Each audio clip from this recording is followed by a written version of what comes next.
Sistem Moneter Internasional. Kami dari kelompok 9 dengan anggota kelompok pertama Karisma Rona Musfirah NIM A1B019153, yang kedua Lindion Pratama A1B019173, yang ketiga Zahira Anggriani dengan NIM A1B019359.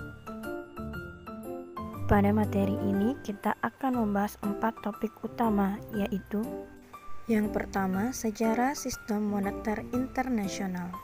Kedua, sistem penetapan kurs. Ketiga, sistem moneter Eropa, European Monetary System atau EMS. Dan yang keempat, IMF, International Monetary Fund. Berikut adalah penjelasannya. Materi pertama, sejarah sistem moneter internasional, yang akan dijelaskan oleh Zahira Anggriani. Sistem moneter internasional merupakan suatu sistem keuangan yang berlaku untuk semua negara di dunia yang membahas tentang pembayaran atas transaksi lintas negara dilaksanakan. Sistem ini menentukan bagaimana kurs tukar asing ditentukan dan bagaimana pemerintah dapat mempengaruhi kurs tukar.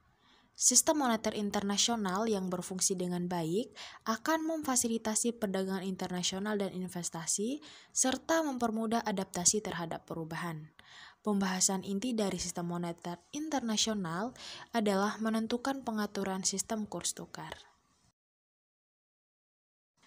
Adapun pengelompokan berbagai periode sistem moneter internasional dalam beberapa periode, antara lain: yang pertama, sistem standar emas tahun 1876 sampai dengan tahun 1913. Sistem standar emas internasional muncul mulai tahun 1870 di Inggris. Pemerintah Inggris menetapkan nilai pound sterling dengan emas. Perkembangan industri yang terjadi di Inggris serta perdagangan dunia yang makin berkembang pada abad 19 menambah kepercayaan dunia terhadap emas. Kepercayaan ini diperkuat dengan ditemukannya tambang emas di Amerika dan Afrika Utara. Dengan kejadian-kejadian tersebut, sistem standar emas merupakan suatu sistem yang dipakai oleh banyak negara semenjak tahun 1970 hingga Perang Dunia Pertama. Perdagangan yang semakin meningkat membuat kebutuhan sistem pertukaran yang lebih formal menjadi semakin terasa. Standar emas pada dasarnya menetapkan nilai tukar mata uang negara berdasarkan emas. Pemerintah atau negara yang bersangkutan harus menjaga persediaan emas yang cukup untuk menjamin jual beli emas. Jika pemerintah negara lain juga menetapkan nilai mata uangnya berdasarkan emas, maka kurs antar dua mata uang bisa ditentukan. Nilai emas terhadap barang lain tidak banyak berubah dalam jangka panjang. Stabilitas nilai uang dan kurs mata uang tidak hanya berfluktuasi dalam jangka panjang. Standar emas berbeda dengan mata uang fiat atau fiat money. Dalam mata uang fiat, nilai mata uang yang ditentukan berdasarkan kepercayaan terhadap kemauan pemerintah menjaga integritas menjaga mata uang tersebut. Seringkali kepercayaan tersebut disalahgunakan. Pemerintah kadang tergoda menerbitkan uang baru karena biaya produksi penerbitan tersebut adalah Rp0. Dengan menggunakan standar emas, nilai mata uang didasarkan pada emas. Pemerintah tidak bisa seenaknya menambah jumlah uang yang beredar karena suplai uang dibatasi oleh suplai emas. Dengan proses tersebut, kurs mata uang bisa terjaga selama negara-negara di dunia memakai emas sebagai standar mata uangnya. Inflasi yang berkepanjangan tidak akan terjadi di dalam situasi semacam itu. Dengan adanya Perang Dunia I tahun 1919 sampai dengan tahun 1923, serta Depresi Dunia tahun 1931 sampai dengan tahun 1934, negara-negara di Eropa dilanda inflasi serta ketidakstabilan politik. Sistem moneter internasional menjadi kacau. Kekacauan ini menimbulkan kurang kepercayaan dunia terhadap pound sterling yang masih dikaitkan dengan emas. Pound sterling makin lama makin lemah posisinya. Kelemahan ini ditambah keharusan Inggris untuk memberi bantuan kepada Jerman. Pada tahun 1931, Inggris menanggalkan standar emas dan pound sterling jatuh nilainya, diikuti oleh dolar Amerika. Yang kedua, periode Perang Dunia tahun 1914 sampai dengan 1994. Perang Dunia I mengakhiri standar emas klasik. Periode antara kedua perang dunia secara umum ditandai oleh kekacauan perdagangan dan keuangan internasional. Terjadinya fluktuasi kurs sejak akhir perang sampai tahun 1925, kecuali di Amerika Serikat yang kembali ke standar emas dalam tahun 1919. Mulai tahun 1925, suatu usaha dilakukan untuk menetapkan kembali standar emas, akan tetapi runtuh tahun 1991 pada waktu depresi besar. Kemudian disusul dengan periode persaingan devaluasi ketika negara-negara mencoba untuk mengekspor kuota dan pengawasan nilai tukar meluas. Kecenderungan deflasioner dapat diatasi sepenuhnya suatu negara dipersenjatai kembali untuk Perang Dunia II.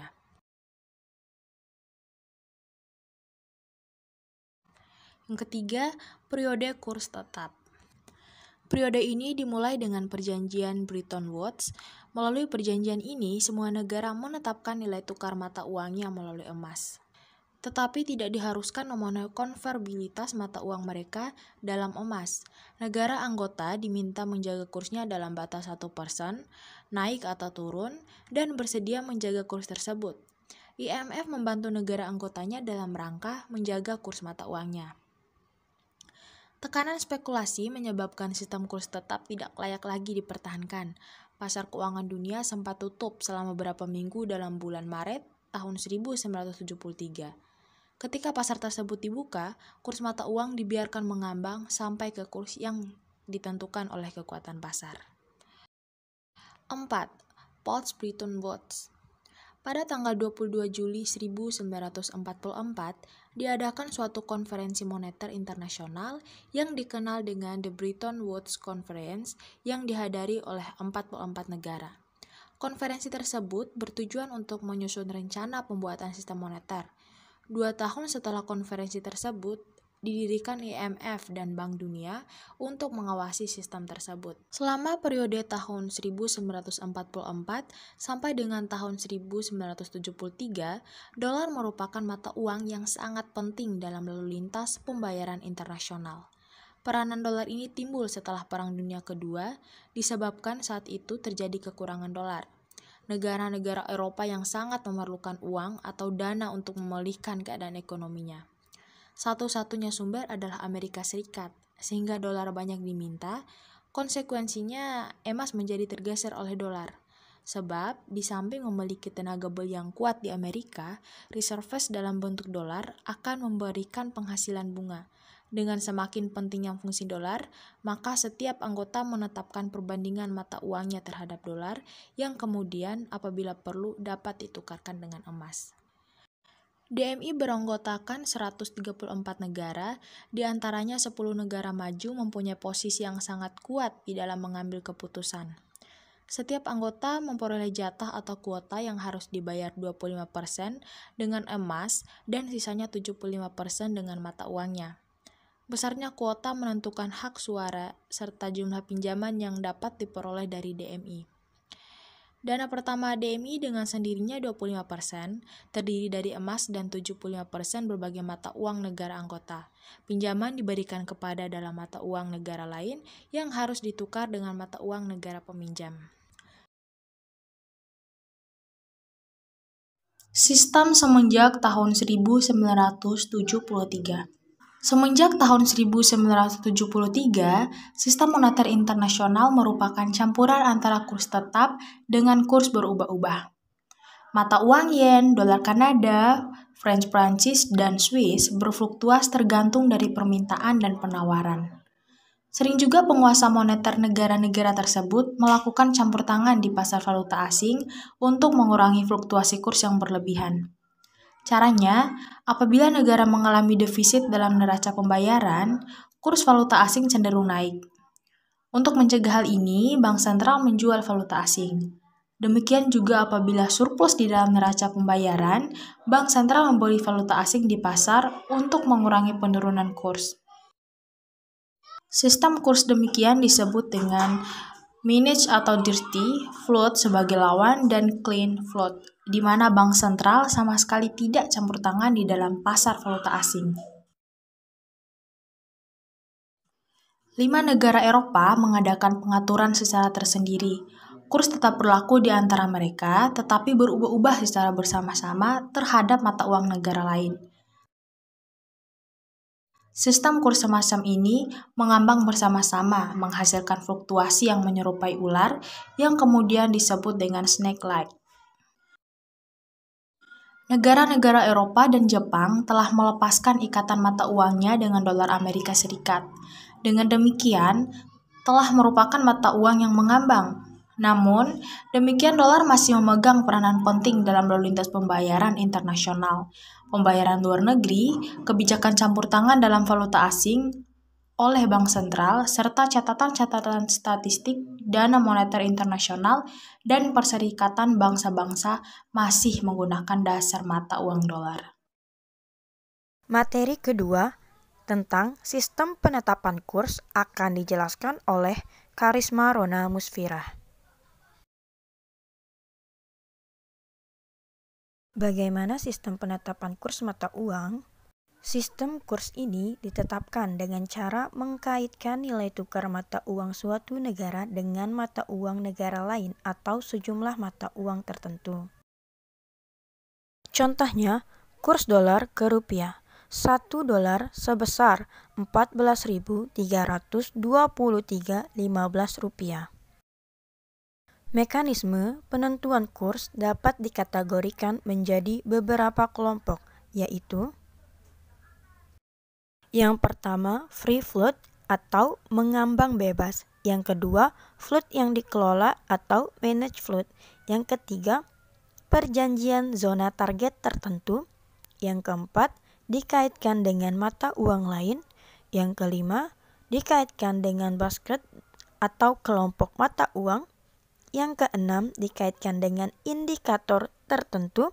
Yang ketujuh, sistem kurs tetap. Free float, mengambang bebas. Pada sistem ini, kurs mata uang dibiarkan mengambang bebas tergantung kekuatan pasar untuk mencapai kondisi equilibrium. Pada sistem ini, tidak ada campur tangan pemerintah. Sistem ini juga disebut sebagai clean float. Faktor-faktor yang mempengaruhi kurs pada free float, yang pertama, inflasi, yang kedua, pertumbuhan ekonomi. Inflasi akan digunakan oleh pasar dalam mengevaluasi kurs mata uang negara yang bersangkutan. Jika variabel tersebut berubah atau pengharapan terhadap variabel tersebut berubah, kurs mata uang akan berubah. Kurs mata uang dengan demikian akan berfluktuasi sesuai dengan munculnya berita-berita yang relevan, yang diperkirakan akan mempengaruhi nilai mata uang suatu negara. Float yang dikelola atau managed float.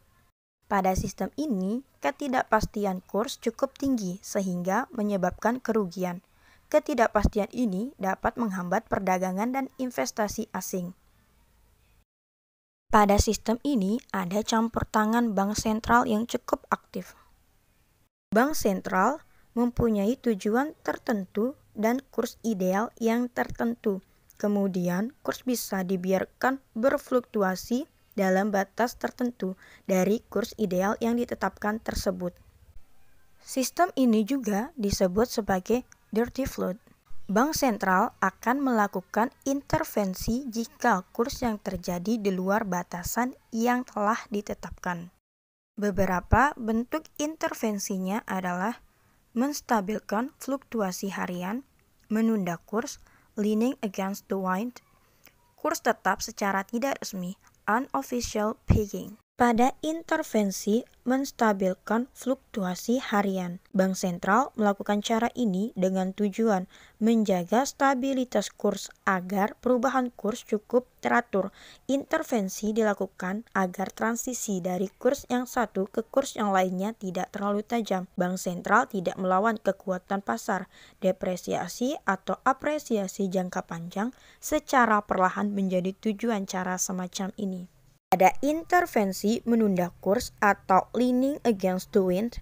Melalui cara ini, Bank Sentral melakukan intervensi dengan tujuan mencegah atau mengurangi fluktuasi jangka pendek yang cukup tajam yang diakibatkan oleh kejadian yang sifatnya sementara. Dengan intervensi semacam ini, eksportir atau importir bisa dibantu mengurangi ketidakpastian karena kejadian sementara.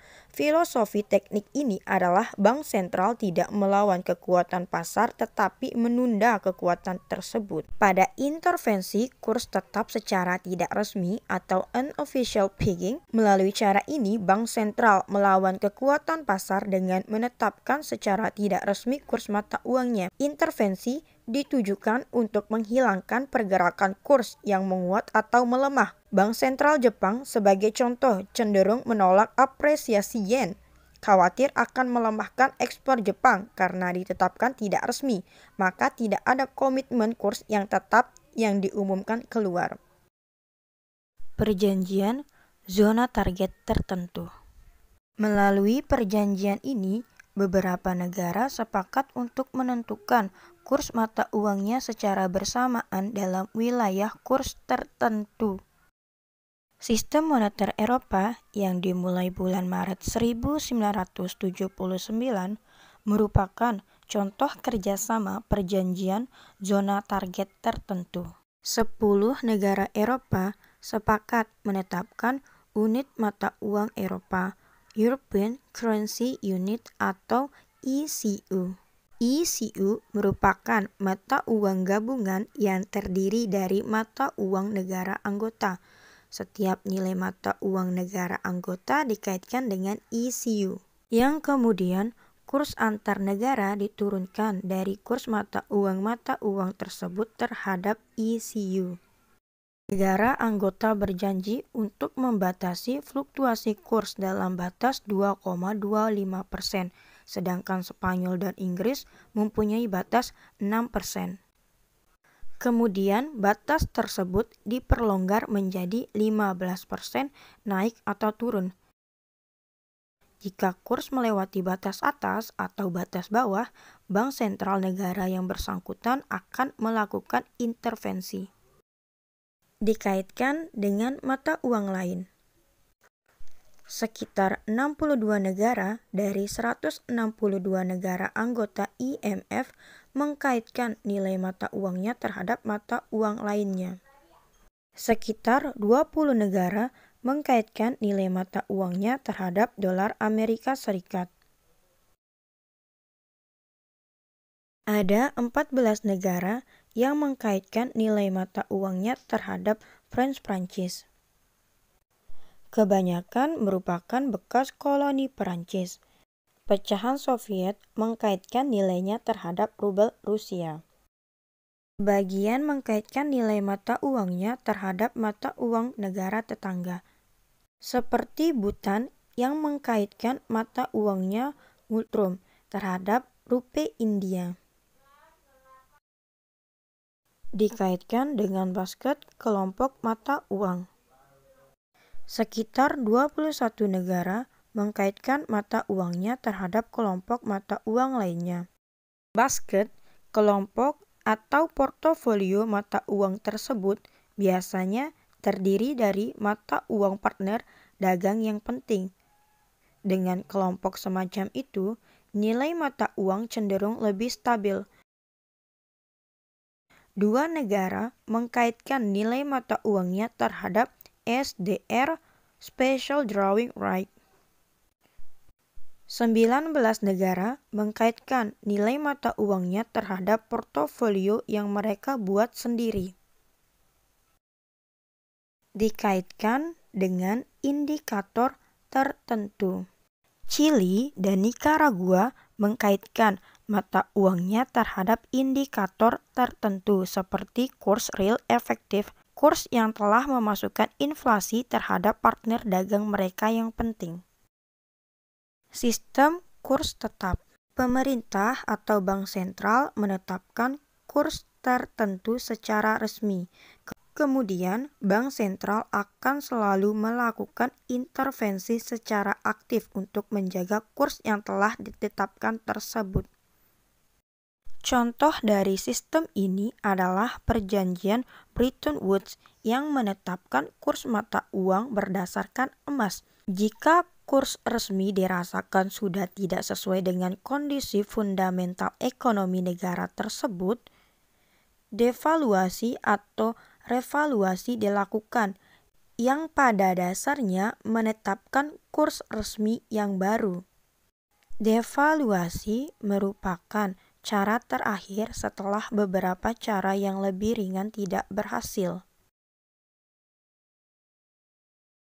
Cara yang bisa dilakukan selain devaluasi adalah pinjaman asing, pengetatan, pengendalian harga dan upah, pembatasan aliran modal keluar. Materi ketiga tentang sistem moneter Eropa dan International Monetary Fund yang akan dijelaskan oleh Lindion Pratama. Sistem moneter Eropa atau European Monetary System atau biasa disingkat IMS merupakan perjanjian tukar adjustable multilateral di mana sebagian besar negara-negara dari Masyarakat Ekonomi Eropa atau MEE terkait mata uang mereka untuk mencegah fluktuasi besar dalam nilai relatif. Ini dimulai pada tahun 1979 di bawah Presiden Komisi Eropa, Roy Jenkins, sebagai kesepakatan di antara negara-negara anggota MEE untuk mendorong kerjasama kebijakan moneter di antara bank sentral mereka untuk tujuan mengelola nilai tukar antar komunitas dan membiayai intervensi pasar pertukaran. Asal-usul IMS dapat ditelusuri kembali ke akhir tahun 1960 ketika kepala negara-negara anggota MEE yang dikenal sebagai Dewan Eropa hari ini bertemu di Den Haag dan sepakat untuk memulai bergerak menuju tujuan ekonomi tunggal Eropa. Pada tahun 1969, Dewan Eropa memutuskan untuk membuat serikat ekonomi dan moneter yang akan dilaksanakan pada tahun 1980. Pada pertemuan MEE di Brussels pada 5 Desember 1978, Presiden Prancis Valéry Giscard d'Estaing dan Kanselir Jerman Helmut Schmidt berhasil memperjuangkan IMS yang diimplementasikan melalui resolusi pada pertemuan tersebut. IMS secara resmi mulai berlaku pada tanggal 13 Maret 1979 dengan partisipasi 8 negara anggota, di antaranya ada Perancis, Denmark, Belgia, Luxembourg, Irlandia, Belanda, Jerman, dan Italia. Sistem moneter Eropa berlangsung dari 1979 hingga 1999. Ketika digantikan oleh Economic and Monetary Union atau EMU dan nilai tukar untuk negara-negara zona euro ditetapkan terhadap mata uang baru euro. IRM diganti bersamaan dengan mekanisme nilai tukar atau IRM2 saat ini. IMS berfungsi dengan menyesuaikan nilai tukar nominal dan real sehingga menjalin kerjasama moneter yang lebih erat dan menciptakan zona stabilitas moneter. Sebagai bagian dari IMS, ECC membentuk European Exchange Rate Mechanism atau IRM. Pertama yang menghitung nilai tukar untuk setiap mata uang dan European Currency Unit atau ECU, yang dimana unit mata uang akuntansi yang merupakan rata-rata tertimpang mata uang dari 12 negara yang berpartisipasi. IRM membiarkan nilai tukar berfluktuasi dalam margin tetap, mungkin beberapa variasi sambil membatasi risiko ekonomi dan menjaga likuiditas. Unit mata uang Eropa. Nah, di sini unit mata uang Eropa ini stabilitas nilai tukar mata uang Eropa telah menjadi salah satu tujuan terpenting pembuat kebijakan Eropa sejak Perang Dunia Kedua. Di antara tahun 1982 dan 1987, mata uang Eropa menunjukkan berbagai perilaku yang stabil dan tidak stabil. Misalnya gulden Belanda tetap cukup stabil sehubungan dengan mark. Lira Italia menunjukkan tren penurunan yang tajam sepanjang masa IMS. Dan Prancis Franz Belgia, Kroon Denmark, dan Pound Irlandia semuanya lolos dari tren. Devaluasi berturut-turut untuk muncul lebih stabil. Pada saat yang sama IMS dibuat. Dewan Menteri Uni Eropa menciptakan unit moneter baru, unit mata uang Eropa atau disingkat ECU. ECU adalah unit moneter resmi IMS, tapi itu murni unit akuntansi gabungan, bukan mata uang nyata. Nilai ECU didasarkan pada rata-rata tertimbang dari sekeranjang 12 mata uang Eropa, yaitu Franz Belgia, Mark Jerman, Kroon Denmark, peseta Spanyol, Franz Prancis, Pound Inggris, Drachma Yunani, Pound Irlandia, Lira Italia, Franz Luxembourg, Gulden Belanda, dan Escudo Portugis. Nilai tukar mata uang negara anggota didasarkan pada nilainya relatif terhadap ECU. Mekanisme nilai tukar atau sering disingkat IRM. Nah, mekanisme nilai tukar sendiri merupakan seperangkat prosedur yang digunakan untuk mengelola nilai tukar mata uang suatu negara relatif terhadap mata uang lainnya. Ini adalah bagian dari kebijakan moneter ekonomi dan digunakan oleh bank sentral. Mekanisme seperti itu dapat digunakan jika suatu negara menggunakan nilai tukar tetap atau negara dengan nilai tukar mengambang terbatas yang dibatasi sekitar pasaknya atau dikenal sebagai pasak yang dapat disesuaikan atau pasak merangkak. Kebijakan moneter adalah proses penyusunan, pengumuman, pelaksanaan rencana tindakan yang diambil oleh bank sentral, dewan mata uang, atau otoritas moneter lain yang kompeten dari suatu negara yang mengendalikan jumlah uang dalam suatu perekonomian dan saluran-saluran, di mana uang baru dikeluarkan, dipasok, di bawah dewan mata uang. Pengelolaan nilai tukar dan jumlah uang beredar diberikan kepada otoritas moneter yang membuat keputusan tentang penilaian mata uang suatu negara. Seringkali otoritas moneter ini memiliki instruksi langsung untuk mendukung semua unit mata uang domestik yang beredar dengan mata uang asing. Mekanisme nilai tukar bukanlah konsep baru. Secara historis, sebagian besar mata uang baru dimulai sebagai mekanisme pertukaran tetap yang melacak emas atau komoditas yang diperdagangkan secara luas. Ini secara longgar didasarkan pada margin nilai tukar tetap, di mana nilai tukar berfluktuasi dalam margin tertentu. Masa depan dari sistem moneter Eropa. Nah, dari di sini kita akan membahas tentang masa depan sistem moneter Eropa itu sendiri, yang di mana mata uang tunggal dimulai pada tahun 1999 dengan 11 negara anggota, sekarang ada 28 banyaknya. Akibatnya, anggota zona euro memberikan kontrol kebijakan moneter Bank Sentral Eropa atau ECB yang menetapkan suku bunga untuk seluruh negara anggota. Beberapa negara besar terutama Jerman memiliki pertumbuhan yang lemah dan hal ini menyebabkan ECB menetapkan tingkat suku bunga yang relatif rendah. Namun, tingkat ini menjadi terlalu rendah bagi Irlandia dan Spanyol dan membantu menciptakan gelembung pasar kredit perumahan besar di sana. Sejak euro muncul pada tahun 1999 dan kemudian dalam bentuk fisik pada tahun 2002, masih ada beberapa keraguan tentang masa depannya karena beberapa negara anggota telah gagal untuk tetap berada dalam norma-norma standar pertumbuhan dan stabilitas fakta. Namun demikian, zona euro dan pasar keuangan melihat perubahan yang cepat dengan pengenalan mata uang baru ini. Pasar obligasi yang tersegmentasi kemudian terintegrasi dalam waktu singkat. Dari tahun 1999 sampai tahun 2002 ada konvergensi dalam imbal hasil obligasi pemerintah. Selama beberapa tahun terakhir, sejumlah negara di zona euro Yunani pada Mei 2010 dan Februari 2012, Irlandia pada bulan November 2010, Portugal pada Mei 2011, dan Spanyol pada bulan Juli 2012 untuk bank, dan Siprus Mei 2013. Telah dipaksa untuk mengambil pinjaman darurat dari negara zona euro lainnya serta Uni Eropa dan IMF. Pemerintah negara-negara tersebut meminta pinjaman untuk membiayai defisit anggaran mereka pada tingkat bunga yang berkelanjutan di pasar keuangan dan mencegah gagal bayar.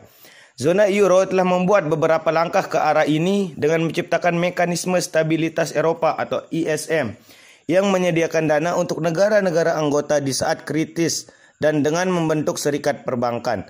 Namun langkah ini tidak cukup. Pada akhirnya, para politisi dan penduduk harus menyetujui transfer substansial kekuasaan kepada otoritas pusat. Jika tidak, krisis tidak akan pernah sepenuhnya pulih.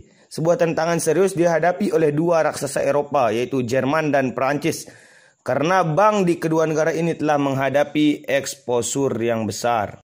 Pasar tak kenal lelah dalam menentukan harga. Bahkan Inggris yang secara teknis tetap berada di luar zona euro tidak memilih pilihan untuk tetap menjadi penonton pasif karena bank-bank Inggris memiliki eksposur besar untuk utang di negara-negara bermasalah dari zona euro tersebut. Alasan lain yang penting adalah sejarawan moneter tahu tentang karakter non-linear dari krisis keuangan.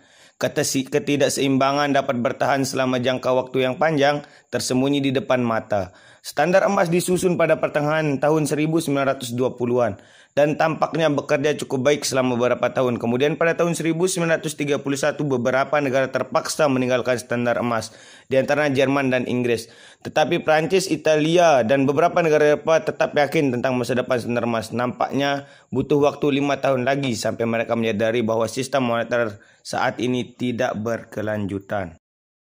International Monetary Fund atau IMF. International Monetary Fund atau Dana Moneter Internasional yang biasa disingkat IMF mendorong stabilitas keuangan internasional dan kerjasama moneter.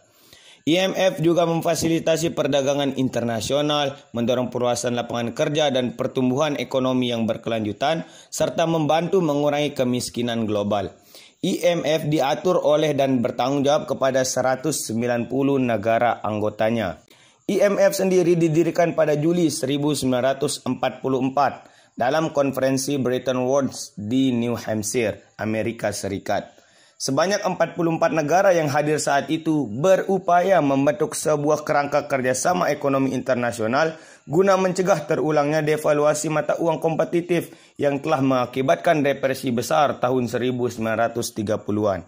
Misi utama IMF sendiri adalah menjamin stabilitas sistem moneter internasional, yakni sistem nilai tukar dan pembayaran internasional yang memungkinkan negara-negara dan para warganya bertransaksi satu sama lain.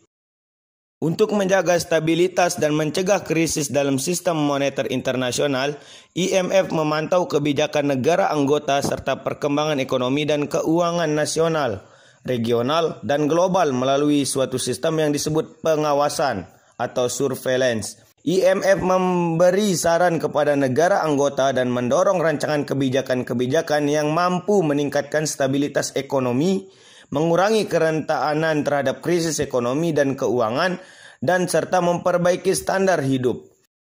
Penyedia pinjaman kepada negara anggota yang sedang ataupun yang berpotensi mengalami masalah neraca pembayaran adalah tanggung jawab utama IMF. Program pinjaman bagi tiap negara dirancang melalui kerjasama erat bersama IMF serta didukung oleh dana IMF. Sedangkan kelanjutan pinjaman tergantung pada efektivitas penerapan penyesuaian kebijakan dalam program pinjaman tersebut. IMF sendiri menyediakan bantuan teknis dan pelatihan untuk membantu negara-negara anggota membangun institusi ekonomi yang lebih baik serta memperkuat kapasitas SDM-nya. Bantuan ini mencakup di antara lain yaitu seperti cara merancang dan menerapkan kebijakan yang lebih efektif di bidang perpajakan dan administrasi, manajemen anggaran belanja, kebijakan moneter dan nilai tukar, pengawasan dan peraturan sistem perbankan dan keuangan, kerangka legislatif, dan statistik ekonomi. IMF sendiri menerbitkan aset cadangan internasional yang disebut sebagai Special Drawing Rights atau disingkat SDR, yang dapat melengkapi cadangan devisa negara-negara anggota. Total alokasi SDR saat ini sekitar 204 miliar SDR atau sekitar 290 miliar US dollar. Anggota IMF dapat secara sukarela menukarkan SDR dengan mata uang mereka masing-masing. IMF sendiri bertanggung jawab kepada pemerintah negara anggotanya. Level tertinggi dalam struktur organisasi IMF adalah Dewan Gubernur, yang terdiri dari satu gubernur dan satu gubernur alternatif dari masing-masing negara anggota. Biasanya pejabat tinggi dari Bank Sentral atau Kementerian Keuangan.